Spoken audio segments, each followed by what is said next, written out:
वैसे तो वृंदावन संतों की धरती रही है और संत वृंदावन के जो संत हैं वह लोगों को मार्गदर्शन देते हैं, क्योंकि वाकई में संत बिना हम लोगों का जीवन अधूरा जैसा है।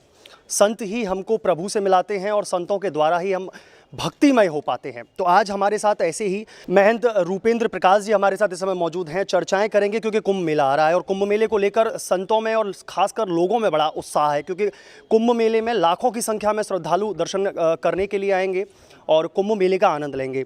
महाराज जी, हरिद्वार में कुंभ लगने जा रहा है, किस तरीके की व्यवस्थाएं चल रही हैं और क्या क्या रहेगा इस बार कुंभ में? महाकुंभ 2021 पूरे आध्यात्मिक और जो परंपरा है उसका निर्वहन करने के लिए हरिद्वार के सभी अखाड़े, मठ, मंदिर और सभी पूज्य संत उसके लिए चिंतित हैं और लगातार कैसे अच्छा भव्य और दिव्य कुंभ हो उसकी व्यवस्थाएं सुचारू रूप से प्रारंभ हो सके, उसके लिए लगातार प्रयासरत हैं।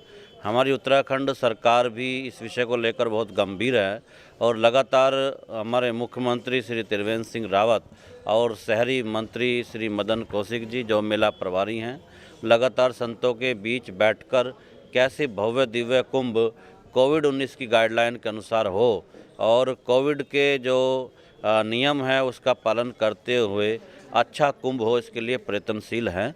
और निश्चित रूप से जिस प्रकार का व्यापक रूप होना चाहिए उसके लिए ये वैश्विक महामारी है, उसकी गाइडलाइंस भारत सरकार की जो हैं उसका पालन भी बहुत ही आवश्यक है। इसलिए सभी अखाड़ों ने सरकार की गाइडलाइन को मानते हुए सारी व्यवस्थाएं की हैं।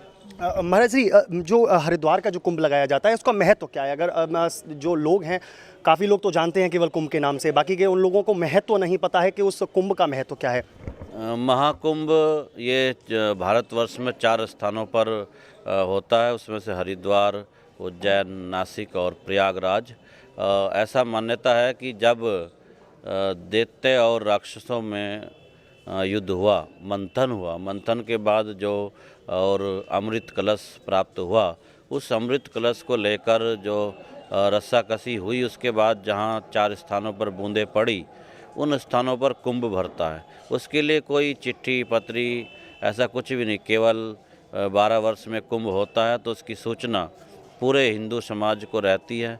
देश और विदेश से लोग आते हैं और पवित्र नदी में स्नान करके और अपने पुण्यार्थ जो पुण्य कमाने का जो हमारे हिंदू धर्म में शास्त्र में वर्णन है उसका पुण्य लाभ लेते हैं। पूज्य संतों के दर्शन करते हैं। पूज्य संतों के द्वारा कुंभ में विभिन्न प्रवचन, कथाएं और सब चलती है, उसका लाभ लेते हैं। और एक नया विषय जो पूज्य संतों ने अब इस समय प्रारंभ किया वो है जो पूरा विश्व का एक बहुत बड़ा संकट पॉलीथीन, पर्यावरण। इस समय कुंभ में पर्यावरण को लेकर बहुत बड़ी चर्चा पूज्य संतों के द्वारा है। पूज्य संतों का आह्वान है जो कुंभ में आएंगे वो कोई भी पॉलीथीन कुंभ की धरती पर नहीं गिरने देंगे और उसके लिए जो पॉलीथीन गिरेगी उसको साथ में रहने वाली पानी की बोतल उसमें वो पॉलीथीन डालेंगे, जिससे से इको ब्रिक बन जाएगी और उसको वो अपने साथ या उचित स्थान पर डालकर पॉलीथीन मुक्त कुंभ करने का संकल्प इस बार लिया गया है। और सभी आश्रम, अखाड़े, पूज्य संत, महंत, महामंडलेश्वर, शंकराचार्य सबका आशीर्वचन इस कुंभ में मिलने वाला है। और जो हिंदू धर्म की जो मान्यता है कुंभ के स्नान से जो मोक्ष की प्राप्ति होती है उसका लाभ लेंगे।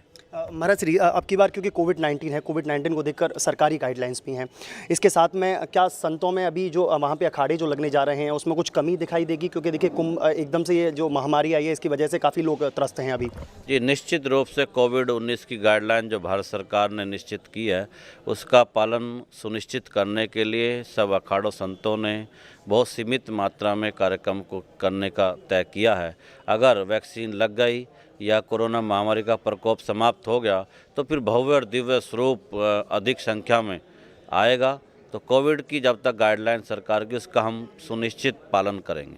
महाराज श्री, अब की बार कितने अखाड़े वहाँ लगाए जाएंगे, कितने अखाड़ों वहाँ पे अब की बार कुंभ मेले में लगेंगे? 13 अखाड़े हैं भारतवर्ष में। उसके अखाड़ा परिषद एक संस्था है, उसके नियमानुसार ही सारी व्यवस्था होती है और वो 13 अखाड़े और जो हरिद्वार के जो प्रतिष्ठित मठ हैं उनके सभी श्री महंत महामंडलेश्वर वो सब उसमें सम्मिलित होंगे। महाराज श्री एक जरूरी चीज़ और, क्योंकि कोविड-19 है तो यहाँ वृंदावन में भी जो कुंभ की एक बैठक की जा रही है उसमें कोविड-19 का ध्यान रखते हुए ये कहा गया है कि कोविड टेस्ट कराने के बाद में ही आप मेले में प्रवेश कर सकेंगे। क्या ऐसी व्यवस्थाएं वहाँ पे भी रहेंगी? बिल्कुल, सरकार ने ये सुनिश्चित किया है कि अपनी कोविड रिपोर्ट लेकर आएँ, तो इसमें कोई हर्ज भी नहीं है। हम सरकार के इस जो सुरक्षा अभियान है, स्वच्छता अभियान है और जो अन्य ऐसी कोविड को लेकर गाइडलाइंस है उसका पालन करने के लिए सब तैयार हैं और वो बहुत आवश्यक भी है, क्योंकि जीवन है तो सब कुछ है। तो जीवन को सुरक्षित रखने के लिए जो भी हेल्थ मिनिस्ट्री की गाइडलाइंस है उसका सब पालन करेंगे। महाराज जी, वृंदावन में भी कुंभ लग रहा है, वृंदावन की में आप पवित्र भूमि पर आज आप पधारे हैं, वृंदावन के लोगों के लिए क्या कुछ कहना चाहिए? वृंदावन क्योंकि ब्रज भूमि है और हमारे ठाकुर जी के दर्शनार्थ पूरा देश क्या पूरा विश्व यहाँ पर आता है, तो यहाँ पर भी ये आध्यात्मिक वातावरण बना रहे। और यहाँ पर जिस प्रकार से मैं देखता हूँ कि पर्यावरण और पॉलीथीन का जो विषय है, यहाँ भी पर्यावरण के बारे में लोग जागरूक हो। हरिद्वार की तरह ही यहाँ भी हमारे धार्मिक सामाजिक संतों से हम बात करेंगे और सबको आह्वान करेंगे कि ये अपना वृंदावन ऐसा सुंदर देव भूमि की तरह बने कि इसकी स्वच्छता का लोग उदाहरण दे, ऐसा सुंदर और साफ हो। इसके लिए हम सब प्रयत्नशील रहेंगे और इसके लिए प्रयास करते रहेंगे। जी बिल्कुल, सरकार लगातार प्रयास कर रही है। पॉलीथीन हटाओ अभियान को लेकर तमाम सारी योजनाएं चलाई जा रही हैं, लोगों को जागरूक किया जा रहा है रैलियों के माध्यम से, प्रचार प्रसार के माध्यम से। लेकिन फिर भी आज कहीं ना कहीं लोग, हम ही लोग एक कह लीजिए गलती करते हैं और पॉलीथीन ज़बरदस्ती बाज़ार वाले से या दुकानदार से ज़बरदस्ती लेते हैं। अगर वो नहीं देता है तो उस पर लड़ने के लिए हो जाते हैं, लेकिन पॉलीथीन ज़रूर लेते हैं और उस पॉलीथीन को हम कहीं ना कहीं अपने सामान को घर पे रखने के बाद में रोड पे फेंक देते हैं, जिससे कि गाय उस पॉलीथीन को खाती है या अन्य लोग कूड़े में अगर वो पॉलीथीन बहती है तो वो नुकसान करती है। बस आप सभी लोगों से एक ही प्रार्थना है कि पॉलीथीन का बहिष्कार कीजिए, क्योंकि पॉलीथीन का अगर बहिष्कार होगा तो शायद हमारी पृथ्वी और हमारी प्रकृति प्रदूषण रहित रहेगी। ऐसी अन्य खबरों को देखने के लिए जुड़े रहिए मथुरा न्यूज़ 24 के साथ। अन्य खबरों को देखने के लिए सब्सक्राइब करें मथुरा न्यूज़ 24।